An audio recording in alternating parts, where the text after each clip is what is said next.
메시아 오늘 함께 하시고 우리 모든 성도님들에게 도우시는 하나님의 은혜가 함께 하시기를, 에베네스 은혜가 함께 하시기를 주의 이름으로 축원드립니다. 아멘. 이 하나님께서 에베네셀의 은혜를 베푸시고 시간이 얼마나 흘렀는지, 미스바에서 에베네셀 하나님의 은혜로 블레셋을 크게 이기고 난 후에 시간이 흘러서 어느덧 사무엘이 노인이 됐습니다. 노인이 됐어요. 그동안 무슨 일이 있었는지는 알 수가 없지만 바로 앞에 사무엘상 7장 14절부터 17절을 보시면 그동안에는 이스라엘 땅에 오직 평화만 있었고, 그리고 사무엘은 평생 동안 베델, 길갈, 미스바, 라마 네 곳을 이렇게 순회하면서 이스라엘을 다스렸다라고 말씀하고 있는 것으로 보아서, 사사기에도 이런 말씀이 있죠. 그가 사는 날 동안, 사사 누군가, 그가 사는 날 동안 이스라엘 땅에 몇 년 동안 평안하였더라 라고, 그렇게 사사기에 그런 말씀이 있는 것처럼 사무엘이 사는 날 동안 내내 이스라엘 땅은 평안했던 것 같습니다. 별 일이 없었던 것 같아요. 그런데 이 상황이 변화를 맞이하게 됩니다. 신앙생활 그동안 잘해왔던 사람들이 변하기 시작해요. 이스라엘 사람들이 먼저 사무엘을 찾아왔었어요. 우리가 여호와를 찾노라, 우리를 도와달라. 사무엘이 말했습니다. 우상을 다 없애라. 그리고 미스바에 모여라. 그리고 이스라엘 와서 회개하며 금식하며 하나님께 예배를 드렸어요. 이스라엘 사람들이 먼저 사무엘을 찾아왔었거든요. 그리고 에베네스의 은혜를 맛봤단 말이에요. 그들은 손 하나 까딱하지 않았어요. 천둥 우레 맞춰서 블레셋의 질이 멸렬했어요. 이스라엘의 한 일이라고는 쫓아가면서 뒤통수 치는 것밖에 안 했어요. 그렇게 오히려 잃었던 땅을 다 되찾았습니다. 큰 은혜잖아요. 근데 시간이 흐르는 게 사람들이 변해요. 신앙생활 잘해오던 사람들이 변해요. 그 이유가 뭘까? 오늘 본문에서는 크게 두 가지 이유가 있음을 보여줍니다. 첫 번째가 바로 뭐냐면 백성들을 다스리는 사람, 목회자가 불의를 행하기 시작했기 때문이었어요. 실제로 어느 한 교회에서 수십 년 신앙생활 잘 해오던 분들이 어느 날 갑자기 변하기 시작하는 모습을 제가 직접 본 적이 있어요. 30년 목회하시던 담임 목사님께서 은퇴하시고 새 목사님 오셨어요. 40대 후반에 새 목사님 오셔서 목회를 하시는데 교회에 새 바람이 불어요. 먼저 장로님들부터 나이 지긋하신 장로님들까지도 제자 훈련이라는 것을 기쁨으로 받아들이기 시작하셨어요. 장로님들이 먼저 좋아하셨어요. 300명이었던 장례 성도 300명이었던 교회가 어느새 2년 사이에 700명이 됐어요. 그러던 어느 날 교회가 소유한 기도원에서 담임 목사님이 어떤 여자분과 함께 손을 잡고 걸어가는 모습이 기도원 CCTV에 찍혀요. 그걸 확인한 장로님들이 그동안 같이 제자 훈련이라는 걸 하면서 서로 속내를 다 얘기하면서 때로는 울기도 하고 때로는 웃기도 하고 그랬던 장로님들이 담임 목사님을 강단에 서지 못하게 막으셨어요. 하지 마시오. 원래 당의 권한이에요. 그건 당의 당연한 권한이에요. 당의 치리권이에요. 당연한 겁니다. 그런데 안타깝게도 담임 목사님이 그것을 어겼어요. 주일날 하지 마시오. 당분간 하지 마시오. 그랬는데 새벽에 담임 목사님 강단에 서신 거예요. 그 순간 새벽에 예배드리 나왔던 장로님들이 벌떡 일어나서 예배 중인데 다른 성도들도 있는데 성도들이 보는 가운데서 담임 목사님 끌어내렸어요. 옷을 잡아서 채서 끌어내렸어요. 이 와이셔츠 단추 다 뜯어지고 얼마나 험했겠어요. 새벽에 기도 나오는 분들이 얼마나 마음이 상처받겠어요. 내가 알던 그 장면이 아닌 거예요. 목사님 그랬다는 것도 충격적이지만 내가 알던 그 목사님도 그 모습이 아니었던 거예요. 나중에 알고 봤더니 그 여자분은 그 담임 목사님께서 과거 부교육자 시절에 함께 사역했던 여자 목사님이었어요. 구체적으로 무슨 관계인지 모르겠어요. 그건 그렇게 중요한 문제는 아니고 문제는 그 이후로 교회가 뿔뿔이 흩어지기 시작하는 거예요. 예전보다 못하게 됐어요. 성도들이 목회자로부터 받은 상처는 그 사건이 있은 뒤로 지금 10년이 지나고 있는데 아직도 회복이 안 되고 있어요. 이런 이 목회자의 이 불의, 비단 이성 문제뿐만 아니라 오늘 본문에 사무엘의 두 아들들처럼 돈과 관련한 문제들도 부지기수입니다. 우리 주변에 돈과 관련한 문제, 부지기수란 것 굳이 제가 예로 들 필요가 없어요. 많아요. 그런데 여러분들께서 오해를 하지 않으셨으면 하는 것이 교회 법 자체는 담임 목사가 교회 재정을 사유화할 수 없도록 되어 있다는 법 자체는 그래요. 대부분의 교회는 예산 집행과 재정 관리는 원천적으로 당회와 안수집사회에서 처리하게 되어 있습니다. 교회 헌법 제6장 제3조 집사의 직무, 여기서 집사는 안수집사를 말해요. 집사의 직무편에서는 집사의 직무는 중략하고 교회에서 수금한 구제비와 일반 재정을 수납 지출한다. 누가 받고 누가 지출해요? 네, 안수집사. 우리 보통 교회들은 재정위원회를 따로 꾸려서 재정위원회 회원들이 다 누구로 구성되어 있습니까? 안수집사로 구성되어 있습니다. 어쨌든 담임 목사는 법적으로 사실상 교회 재정에 관해서 보고만 받을 뿐이지 관여할 수가 없어요. 물론 목회 계획에 의거해서 예산을 편성하기 때문에 연말에 예산 편성할 때에 담임 목사가 여러 가지 요구할 수 있어요. 이런 행사를 계획을 하고 있습니다. 이런 것들을 계획을 하고 있습니다.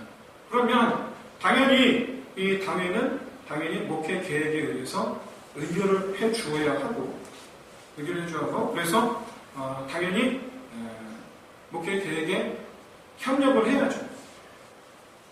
다만 이 힘으로 담임 목사가 재정 출납을 행할 수는 없어요. 더구나 여러분 예산 편성을 다 했지 않습니까? 예산 편성을 다 하면 반드시 공동의회 모든 성도들이에요. 모든 성도들이 참여한 그 자리에서 공동의회를 열어서 예산 편성표를 나눠주고 다 불을 물어 결정을 하게 되었어요. 그리고 재정 지출한 거에 대해서 전년도 예산 편성한 내용과 실제로 1년 동안 집행한 내용을 비교해서 보고하게 되어 있어요. 그렇기 때문에 근본적으로 담임 목사가 임을 할 수가 없게 되어 있어요. 만약 우리가 보고 들었던 것처럼 담임 목사님이 교회 재정을 임으로 사용했다고 한다면 그건 분명히 반드시 이런저런 위법한 사항이 있는 거예요. 이런저런. 우리 교회도 차후 안수집사와 장로가 세워지면 재정관리와 출납의 권한을 갖게 될 거예요. 저는 그때를 위해서 지금도 통장과 장부 영수증을 잘 정리해두고 있고 그때가 되면 당연히 이렇게 전부 다 모아서 위임을 할 거예요. 그리고 미리 말씀해 드립니다. 우리 교회는 차후 재정에 대한 감사는 외부에서 할 겁니다. 자체 감사는 없습니다. 우리 교회는 외부 감사를 할 거예요. 외부 감사도 누구 소개를 안 할 거예요. 공채라고 하고 뭐라 그러지? 공모에서 할 거예요. 미리 말씀드려요. 아무튼 여러 성도님들께서는 저를 위해서 저의 영성과 저의 목회를 위해서 당연히 기도하고 계시는 줄로 알고 있고, 근데 그뿐만이 아니라 사무엘처럼 정의와 공의를 행하는 목회자가 되도록 여러분 기도해 주세요. 이건 성도의 의무예요. 여러분의 의무예요. 우리 이명수 목사님이 정의와 공의를 잃지 않게 해주세요. 기도하고 그렇게 바라봐주는 게 여러분의 의무예요. 그래서 우리 교회가 목회의 본질과 신앙의 본질에서 벗어남이 없도록 저와 여러분이 함께 노력하는 우리 꽃동산교회가 되기를 주님으로 축원드립니다. 목회자의 부름은요, 성도들의 마음에 상처를 줄 뿐만 아니라 성도들 본인들의 심각한 이 영적인 침체를 초래하게 되어 있어요. 어떤 면에서 그동안 이 사무엘에 의해서 하나님의 공의와 정의를 경험한 이스라엘 백성들이 사무엘의 아들들의 이 불의로 인해서 아주 커다란 상처를 받았다는 것은 당연한 거예요. 저는 우리 교회가 오늘 본문에 기록되지 않은 이 사무엘의 젊은 날의 이스라엘과 같기를 진심으로 소원합니다. 그런 의미에서 다시 한번 제가 강조해서 말씀드리는데, 이 시간에 함께 하신 우리 모든 성도님들과 저는 신앙 안에서 운명 공동체라는 것을 명심하시면서 서로 돌보는 하나님의 정의와 공의, 그리고 하나님의 사랑과 은혜, 용서, 여기서 이 안에서 서로 섬기는 그런 섬김의 공동체가 되기를 주의 이름으로 축원드립니다. 저도 잘못할 수 있거든요. 그러면 제가 용서를 구하면 여러분이 또 용서를 해 주셔야 되는 거예요. 저 죄 많이 짓거든요. 용서해 주세요.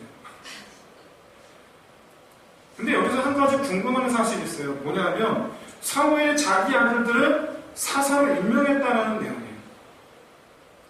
이에 대해서 어떤 학자들은 사사는 하나님께서 택하시는 것인데 사무엘이 자기 아들들을 임으로 임명했다, 그 자체가 사무엘도 말년에 엘리처럼 타락한 거 아니냐라고 주장하는 학자들도 더러 있어요. 하지만 오늘 본문을 잘 보시면, 오늘 본문의 7절부터 9절까지 내용을 보시면 왕을 요구하는 이 이스라엘 백성들 때문에 사무엘이 되게 상심해서 하나님께 기도하는데, 이때 하나님께서 사무엘을 찾아오셔서 하시는 말씀이 네가 네 아들을 왜 네 맘대로 사사로 세웠느냐라고 책망하는 것이 아니고 위로해 주신다는 거예요. 위로해 주신다는 거예요.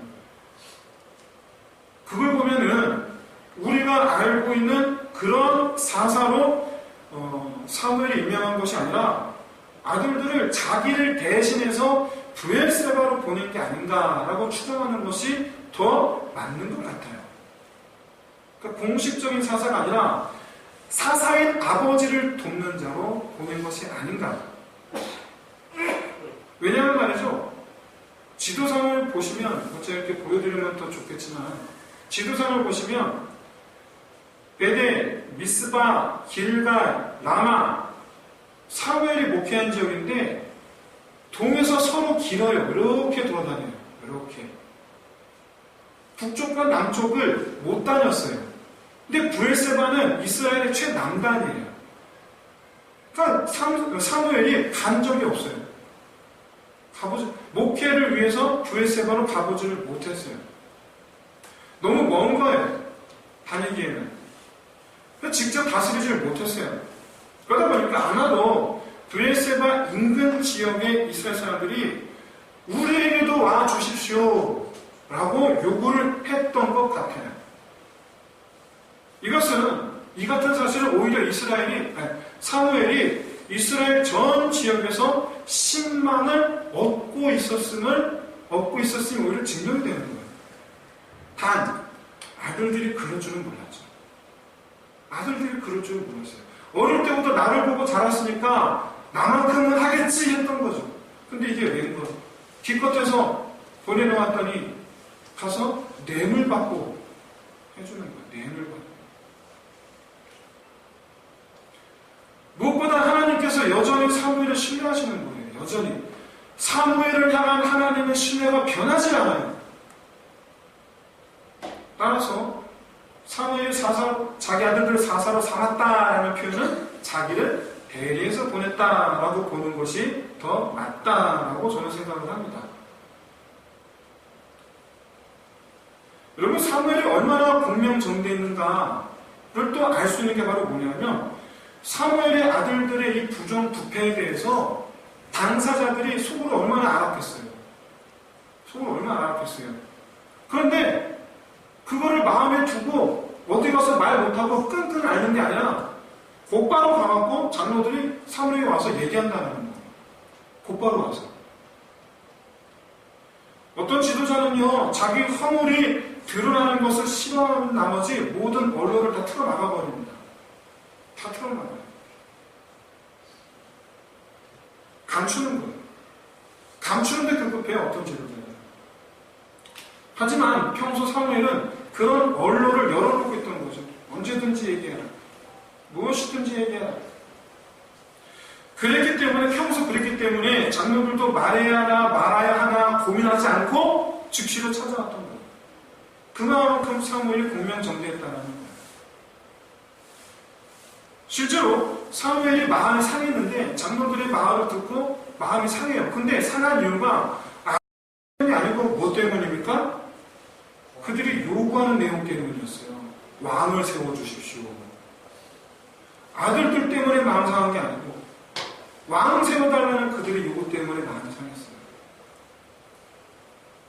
저는 개인적으로 저 자신이 사무엘처럼 하나님께 신뢰받는 목자가 되기를 소원합니다.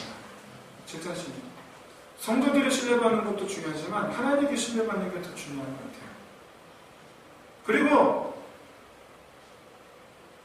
우리 목사님이 하나님께 신뢰받는 목사님이었으면 좋겠다라는 이것이 여러분들의 소원해야 될 줄로 믿습니다. 여러분들 입장에서 우리 목사님은 하나님도 신뢰하죠. 여러분, 이게 얼마나 감사한 일이에요. 이게 얼마나 감사한 일이에요. 이를 위해서 사무엘과 장로들이 그랬던 것처럼 저와 여러분 사이에서도 가로막는 벽이 없는 시원한 소통이 이루어지기를 진심으로 소원합니다.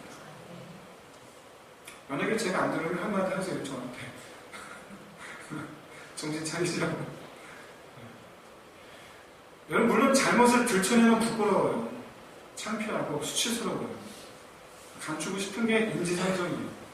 그러나 바로 그 순간이 신뢰를 얻느냐 잃느냐의 갈림길이에요. 그 순간이에요. 잘못을 아예 안 하면 더 좋죠. 근데 여러분, 그렇지 않아요. 우리는 반드시 잘못을 하게 되어 있어요. 실수든 고의든 하게 되어 있어요. 그게 우리 인간성이에요. 다만 그것이 드러났을 경우에 내 선택은 뭐냐라는 거예요. 감추느냐 아니면 인정하느냐. 이게 결국에 신뢰를 얻느냐 잃느냐의 차이예요.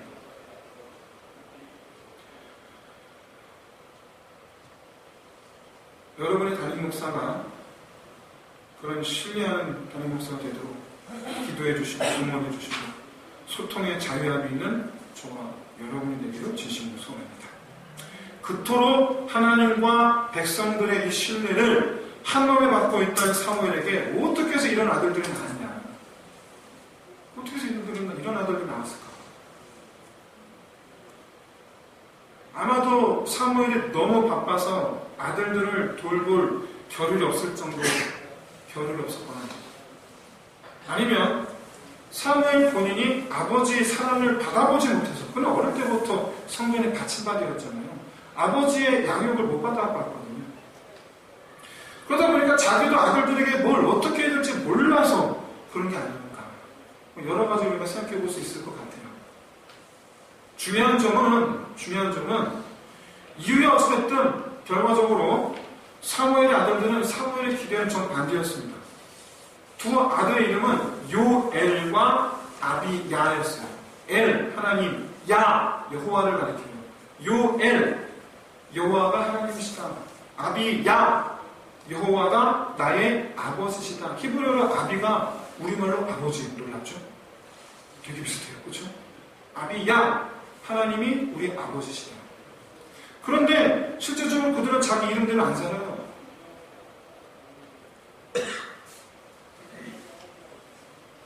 하은이, 하겸이, 하랑이 얼마나 많아. 근데 그 아이들이 나중에 커서 이름은 하은이, 하랑이, 하겸이, 기타 등등인데 네, 거기까지만 하겠습니다. 자, 그 얘기는 무슨 얘기냐면 그 아이의 아버지는 아버지로서는 성공하지 못했다라는 거예요. 아버지로서는 성공하지 못한 거예요. 사무엘 본인은 위대한 대사사였지만 본인은 하나님의 신뢰 아래 있었지만 정작 그는 아버지로서는 실패를 했어요. 저도 그렇게 될까 두려운 마음이 있어요. 저도 그렇게 될까. 여러분, 우리 아버지 여러분들, 어머니 말고 우리 아버지 여러분들, 우리는 바쁘죠. 우리는 바빠요. 그리고 자녀들 양육에 굉장히 서툴러요. 사실은 그래서 여러분 아버지 여러분들, 우리는 그렇기 때문에 자녀 교육을 위해서 우리 스스로가 배우는 일에 노력을 해야 돼요. 어떻게 할까요?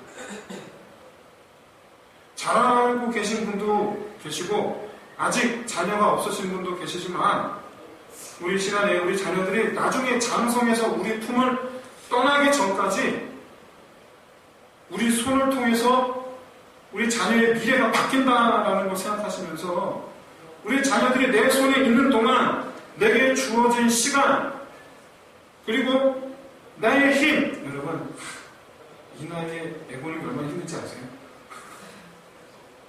그런데도 불구하고 힘을 다해서 자녀들과 함께 할 수 있는 일에 최선을 다하랴 다짐하시길 바랍니다. 여러분 다짐하셔야 돼요. 최선을 다하랴. 그러면서 하나님 앞에 자녀 양육의 지혜와 능력을 구하여 얻는 저와 여러 아버지 여러분들 되시기를 주의 이름으로 축원드립니다.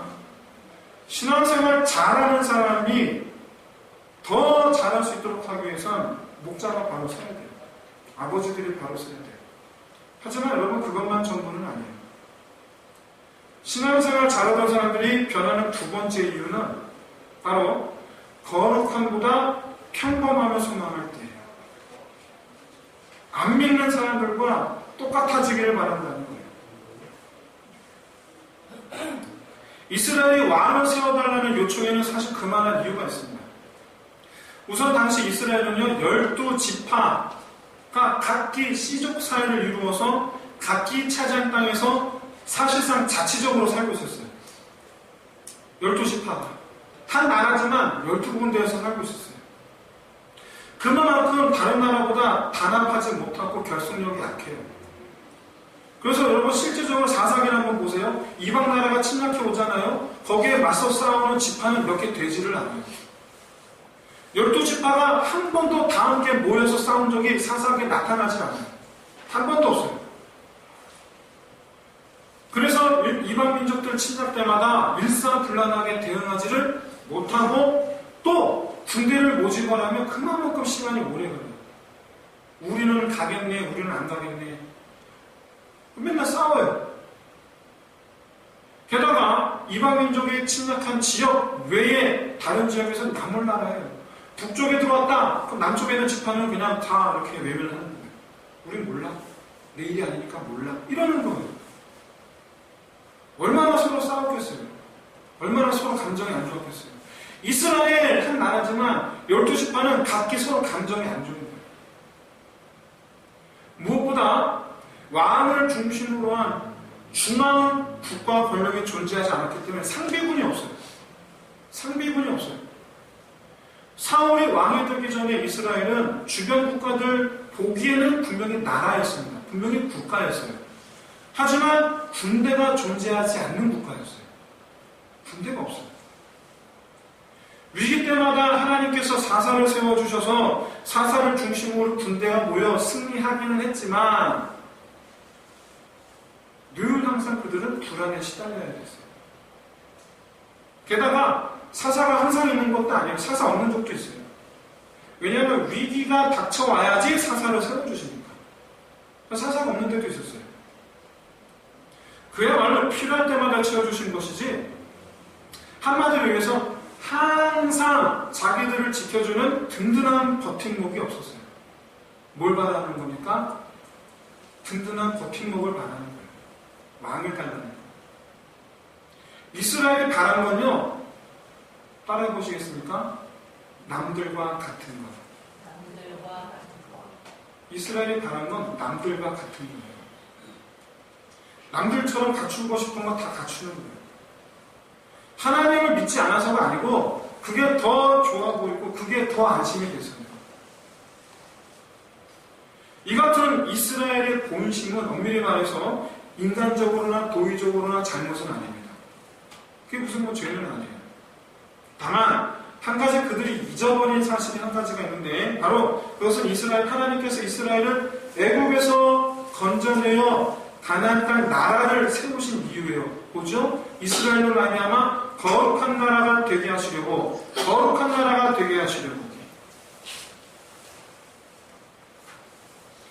우리도 뭐 이러든 저러든 통장에 잔고가 많으면 많을수록 안심이 되잖아요. 그건 사실이에요. 잔고가 떨어지면 떨어질수록 불안해요. 그건 사실이에요. 직장에 다니고 있다는 사실 자체가 안심이에요. 그건 사실이에요. 아무리 직장을 구해도 안 구해지는 것, 이건 불안해요. 이건 사실이에요. 남들만큼 나도 갖고 있으면 좋은 거, 그건 당연한 겁니다. 남들은 집도 있고 차도 있고 직장도 다니는데 나는 아직 내 집이 없어요. 나는 아직 내 차가 없어요. 나는 아직 취업을 못했어요. 더 욕심내는 거 아닙니다. 그냥 단지 남들만큼만 있으면 되는데 그것마저도 없으니까 하는 말이에요. 그것마저 없으니까. 근데 바로 그 순간 우리가 잊어버리고 있는 사실 한 가지가 있는 거예요. 그것은 바로 우리가 거룩한 삶을 살게 하시려고 하나님은 우리를 구원하여 부르셨다라는 사실이에요. 거룩하다라는 것은요, 뭐 깨끗하다거나 왠지 뭐 또 영성을 갖게 된다거나 그런 걸 말하는 게 아닙니다. 그런 거 말하는 게 아니에요. 다른 사람과 구별되는 걸 말해요. 하나님께 속하다, belong to God, 하나님께 속하다를 말하는 거예요. 그게 거룩이에요. 여러분, 이게 하나님께 드려지면 이거 거룩한 겁니까? 안 거룩한 겁니까? 거룩한 거예요. 이게 하나님께 드려지면 이거 거룩한 거예요. 내가 하나님께 드려지면 거룩한 거예요. 하나님께 속한 걸 거룩하다라고 그러는 거예요. 내가 뭐 어떻게 돼서가 아니라. 저는 죄 많은 사람이에요. 죄 많은 제가 이대로 하나님께 드려지면 저는 요즘 죄가 많지만 하나님은 거룩하다라고 하시는 거예요. 하나님께 속한 사람. 다른 사람과 구별되는 거예요. 하나님은 이스라엘이 하나님께 속한 백성으로서 이스라엘을 하나님께서 다스리시는 나라가 되게 하기 위해서 다른 나라와는 좀 다른 형태로 이스라엘을 이끌어 오셨어요. 그것은 이스라엘을 다스리는 자를 두지 않으셨고 군대를 두지 않으신 거예요. 엄밀히 말해서 사사는 말이죠, 이스라엘 백성들에게 감나라 배나라 할 수 있는 그런 권력이 없어요. 단지 이스라엘 백성들에게 하나님의 말씀을 근거로 옳다 그르다 판결하는 재판관 역할을 했을 뿐이에요. 전쟁이 일어나면 총사령관 역할을 하긴 해야 되겠지만 백성들을 그렇다고 해서 움직일 권력은 쥐꼬리만큼도 없어요. 그러다 보니까 사사가 불러도 안 오는 백성들도 있어요. 심지어 이따 같은 경우는요, 이따가 전쟁을 승리를 이끌었더니 어떤 지파는 왜 우리를 안 불렀느냐고 오히려 대들어요. 오히려 사사한테. 그런 권력을 하나님께서 사사에게 허용하지 않으셨어요. 이스라엘을 다스릴 자와 군대를 두지 않으신 이유는 하나님께서 왕이시고 하나님께서 군대이시기 때문이에요. 하나님께서 왕이시고 하나님께서 군대예요. 이스라엘이 그들이 생각하는 것처럼 안정적인 나라가 되려면 하나님께 순종하면 돼요.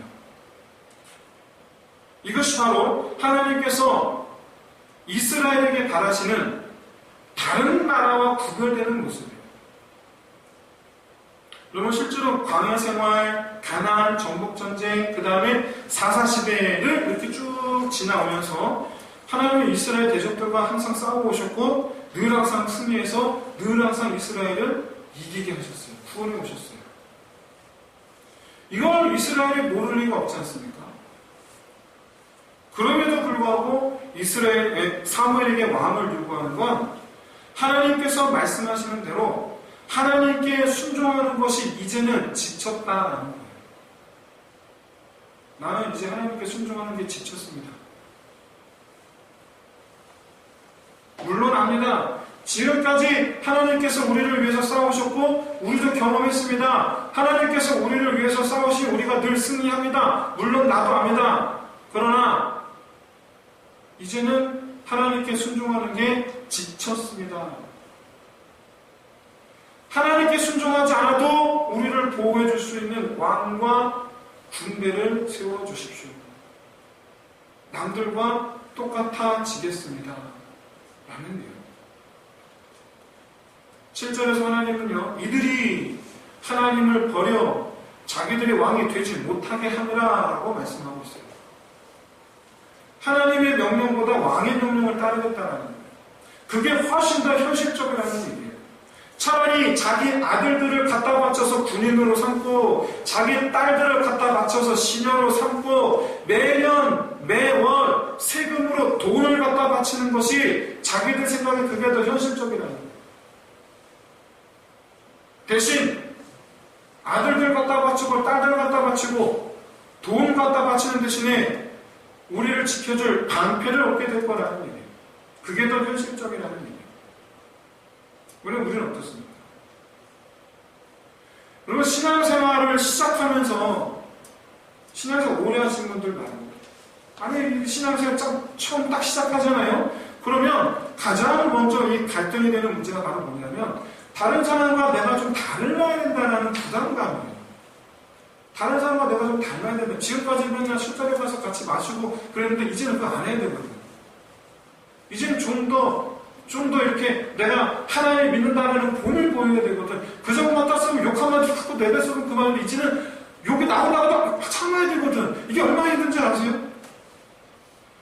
남들과는 달라야 된다는 처음 하나님을 믿기 시작하면 그렇게 남들과 지금까지 해오던 것과 또는 다른 사람들 하는 것과 달라야 된다는 사실이 되게 힘들어요. 얼마나 부담되는지 몰라요. 그 중에서도 제일 어려운 게 바로 뭐냐면 내가 그동안 의지했던 것들을 포기하라는 성경의 가르침이에요.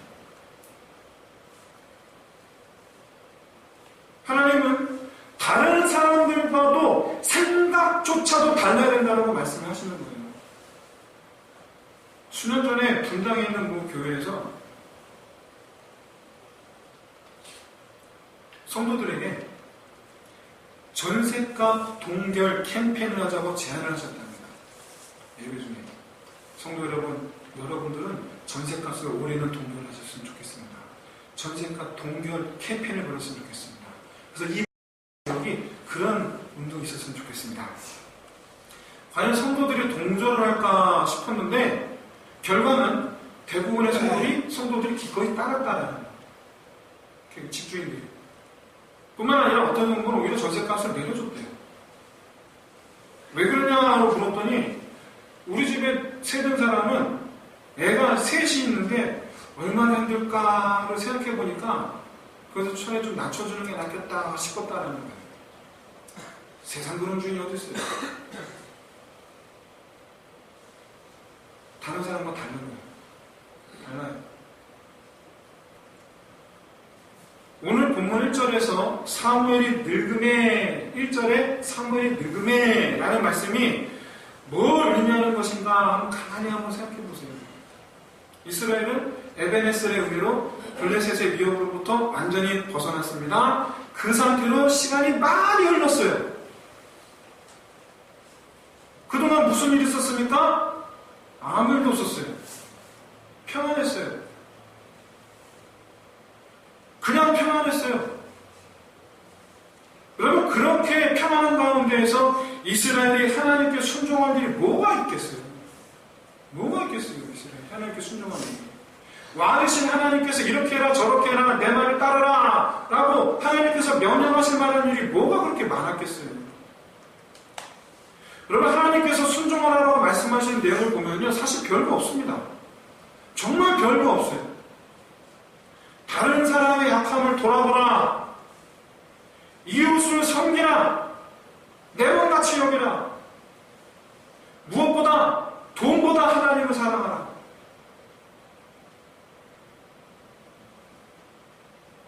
하나님께서 순종하라 말씀하신 건 정말 별거 없어요.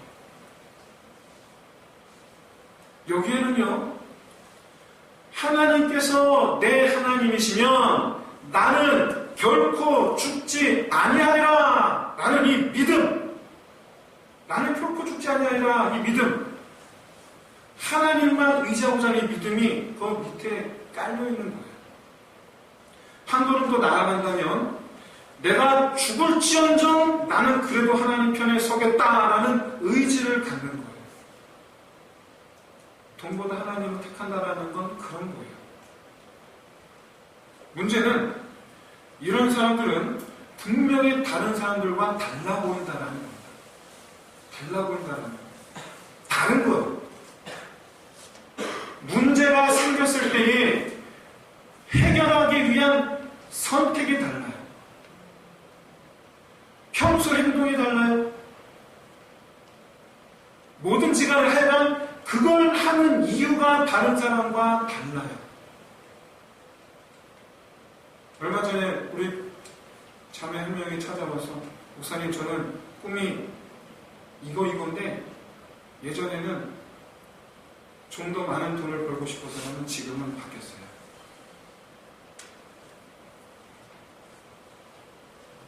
네, 달라요. 그걸 하는 이유가 달라요. 이것이 하나님께 순종하는 사람의 모습인 줄로 믿습니다. 하나님께서 원하시는 거룩함의 모습이에요. 하나님께서 원하시는 다른 민족들과 구별되는 모습이에요. 하나님께 속한 사람의 모습이에요. 그런데 오늘 본문에서 이스라엘은 그렇게 살지 않겠다라는 거예요. 남들처럼 살아야겠다라는 거예요. 이게 얼마나 어리석은 생각인지 깊은 깨달음이 있으시기를 진심으로 소원합니다. 그리고 비록 내가 남들만큼 없어도 우리가 하나님을 믿어 남들과 달라야 한다는 이 사실에 많은 어떤 갈등이 있다 할지라도 우리를 다스리시고 우리의 보호자가 되시는 하나님께 순종하며 사는 것이 우리가 이 세상에서 하나님의 백성으로 살아가는 방식이라는 것을 여러분 깊이 깨달으시길 바라고, 그렇게 하나님의 명령을 따라 살아가는 저와 여러분 되시기를 주의 이름으로 축원드립니다. 이 가운데에 지금 현재 인생이 주는 고난 속에 있는 분들이 계시죠. 그런데 여러분, 지금 이 시간이, 지금 이 순간이 여러분들의 이 믿음이 빛날 때예요. 촛불 두고 밖에 나가보세요. 낮에 촛불이 밝은지 안 밝은지 몰라요. 하지만 깜깜하게 어두울 때 촛불 들어보세요. 그 촛불이 여기를 다 비춰요. 우리의 상황이 어두울 때, 우리 주변이 어두울 때 내 믿음의 빛을 그때서야 비로소 밝게 빛나기 시작하는 거예요.